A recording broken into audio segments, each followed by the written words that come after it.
Jeg brækkede for et halvt år siden 2 fingre 3 steder.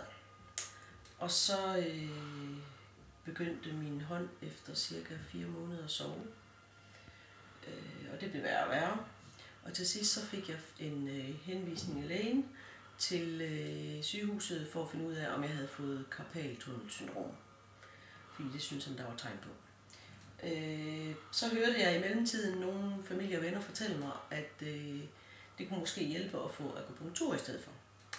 Så jeg googlede akupunktur og karpaltunnelsyndrom og fandt Herning Akupunkturklinik.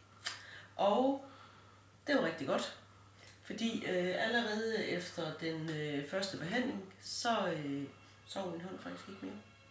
Og i dag er det så behandling nummer 3. Jeg håber, det er nok med det. Det har gjort ondt at få nålen i, men jeg tænker, alternativt det er værre. Så jeg er virkelig glad for, at jeg fandt herop. Det var rigtig godt. Så hvor meget er smerten i hånden nu, hvis det var fra 10, da du kom mellem 1 og 10? Til hverdag? Det gør ikke ondt. Det gør ikke ondt længere? Nej. Den sover ikke mere. Okay. Nej, det gør den ikke. Så du skal ikke til lægen?